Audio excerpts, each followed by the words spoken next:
بیویاں سمجھاتی ہیں مگر سکینہ خاموش نہیں ہوتی، سکینہ چپ نہیں ہوتی۔ ارے سکینہ کی یہ کیفیت دیکھ کے بیویاں تڑپ گئیں۔ بیویوں میں ایک گریہ و شیون بپا ہوا۔ رات کا سناٹا ہے، رات کی تاریکی ہے، بیویوں کے رونے کی آواز یزید ملعون کے محل تک پہنچی۔ یزید خواب کے عالم میں ہے۔ ایک مرتبہ آپ نے کارندوں کو بلایا، آخر یہ خرابے سے رونے کی آواز کیوں آ رہی؟ جاؤ جا کے معلوم کرو۔ ایک سپاہی آیا، آ کر کے در زندان پہ دیکھا تو کیا دیکھا؟ بچی باپ کو یاد کر کے تڑپ رہی ہے۔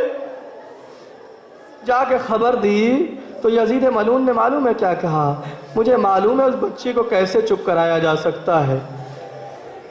جاؤ فلاں جگہ ایک تشت رکھا ہے، اس میں حسین کا سر ہے، اسے لے جاؤ، اس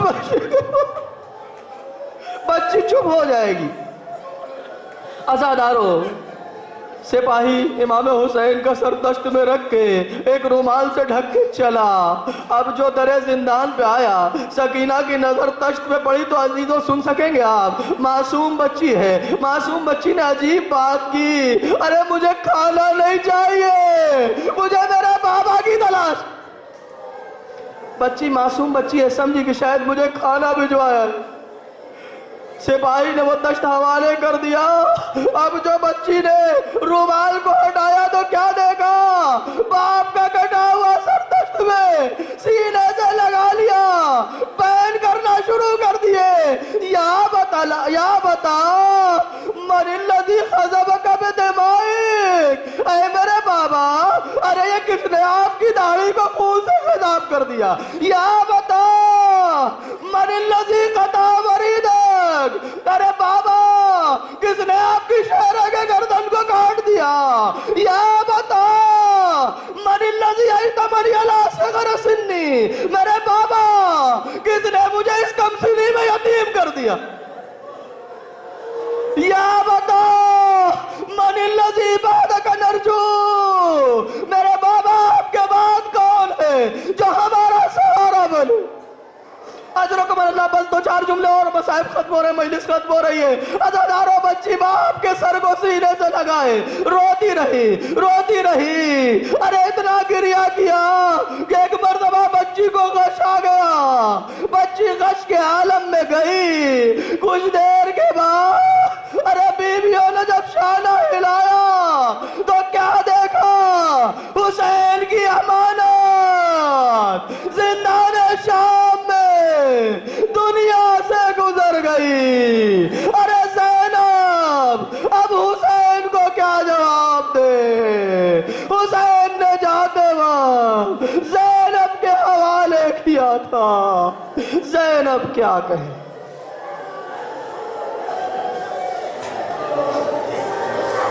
الا لعنۃ اللہ علی القوم الظالمین، سیعلم الذین ظلموا ای منقلب ینقلبون، انا للہ و انا الیہ راجعون، رضم بقضائک و تسلیما لامرک لا معبود سواک۔ پروردگار تجھے واسطہ ہے محمد و آل محمد علیہ السلام کا، ہماری سزا کو قبول فرما۔ پروردگار اس میں اگر ہم سے کوئی کمی اور کوتاہی سے درگزر فرما۔ پروردگار جتنے مومنین یہاں موجود ہیں، خصوصاً جو آنکھیں امام حسین پر گریہ کر رہی ہیں، ان پر اپنی رحمت نازل فرما۔ پروردگار اس دن آنکھوں کو شاد رکھ جس دن تمام آنکھیں گریہ کریں۔ پروردگار جتنے عزادار یہاں موجود ہیں، جتنے عزادار اس دنیا میں، ان سب کی جان، مال، عزت و آبرو کی حفاظت فرما۔ پروردگار تجھے بی بی سکینہ کا واسطہ، جن کے گھروں میں بچیاں ہیں انہیں سلامت رکھ۔ پروردگار جو گودیاں خالی ہیں انہیں بی بی سکینہ کے واسطے سے آباد کر دے۔ پروردگار جو گودیاں آباد ہیں انہیں آباد رکھ، جو صاحب اولاد ہیں انہیں اپنی اولاد کی نیک تربیت کی توفیق عطا فرما۔ پروردگار علماء اعلام مراجع کرام کا سایہ ہمارے سروں پر باقی رکھ۔ پروردگار اپنی آخری حجت کے ظہور میں تعجیل فرما، ہمیں اس لائق بنا کہ ان کے اعوان و انصار میں شامل ہو سکیں۔ ماتم حسین۔